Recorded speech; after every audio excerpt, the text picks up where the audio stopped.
Welcome to Holme Horror. I've been waiting for you. Feast of Shadows.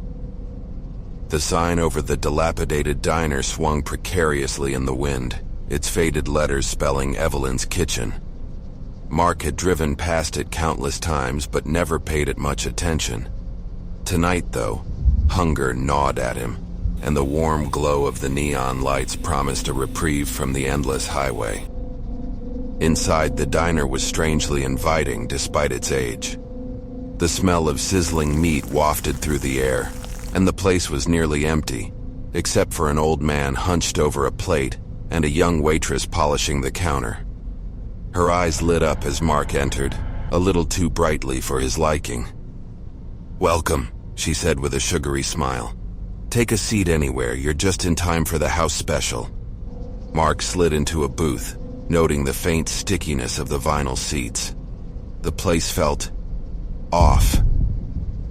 The shadows cast by the dim lights seemed to cling to the corners, and the hum of the refrigerator in the kitchen was the only other sound.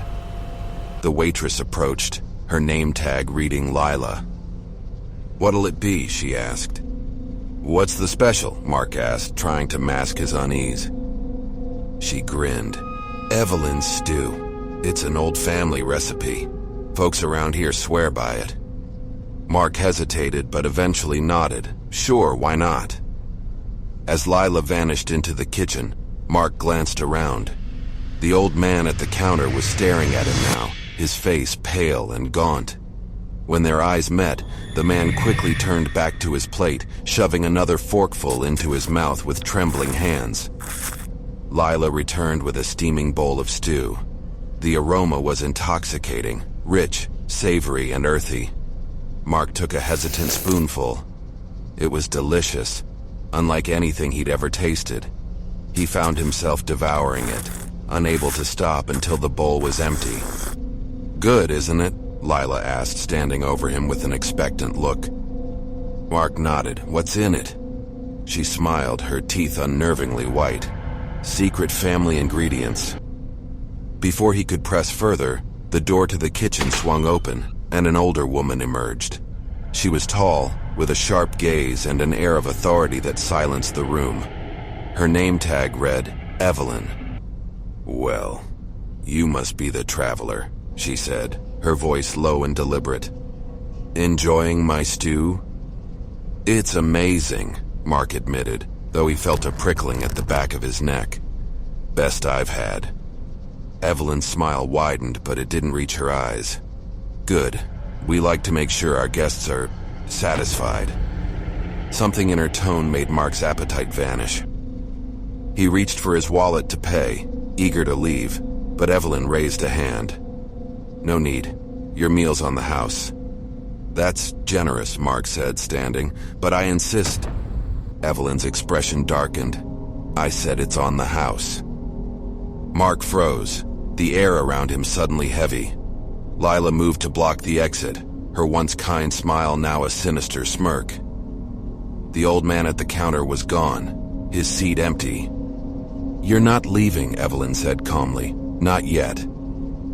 Mark's pulse quickened as Evelyn stepped closer. He backed away, bumping into the table. "What is this? Some kind of joke?" Evelyn's laughter was cold. "Oh, it's no joke. You've already partaken, haven't you? You should know what comes next." The room seemed to tilt as Mark processed her words. His stomach churned violently. "What the hell are you talking about?" "Evelyn's kitchen only serves fresh ingredients," Lila said, her voice unnervingly cheerful. "You're part of the process now." Mark bolted toward the door, but Lila was faster, slamming him against the wall. Her grip was ironclad, and her strength far exceeded what her petite frame suggested. "Let me go!" he shouted, struggling against her hold. Evelyn approached, her expression one of cold detachment. "You've already eaten. The stew binds you. Leaving isn't an option anymore." Mark thrashed as Lila and Evelyn dragged him toward the kitchen. The door swung open to reveal a stainless steel room, its walls lined with knives and hooks. The smell of raw meat was overpowering. On the counter lay a severed arm, its flesh marinated and ready for preparation. Mark's scream died in his throat as he spotted the old man from the counter, now hanging limply from a meat hook, his torso a hollowed-out cavity. "Oh, God," Mark whispered, bile rising in his throat. Evelyn's voice cut through his panic. "There's no God here, boy, just the feast."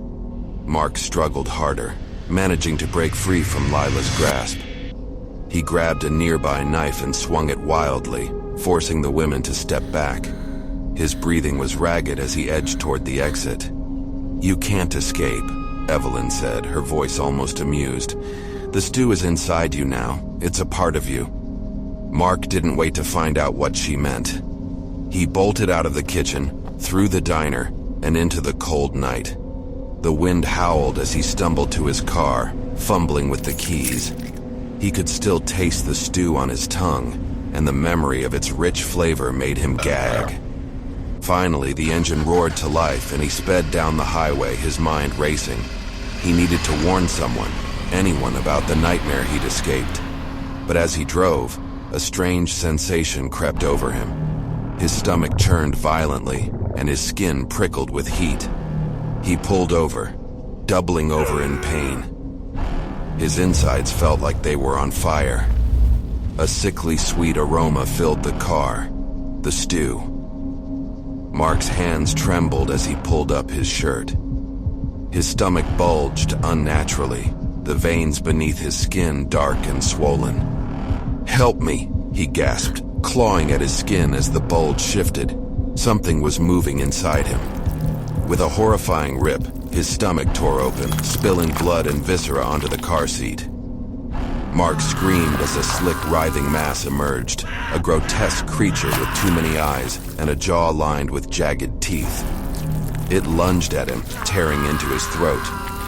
The next morning, Evelyn and Lila stood outside the diner, watching as a sleek black van pulled into the lot.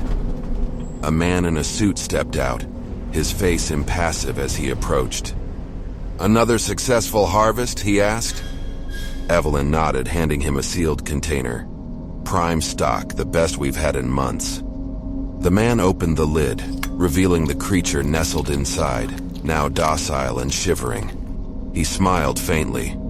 "Our clients will be pleased." As the van drove away, Evelyn turned to Lila. "Clean up the kitchen, we've got another guest coming tonight." Lila grinned. "Oh, I do hope they're hungry." Thanks for watching, and don't forget to subscribe for more chilling stories. And remember, be careful. I'll be watching you.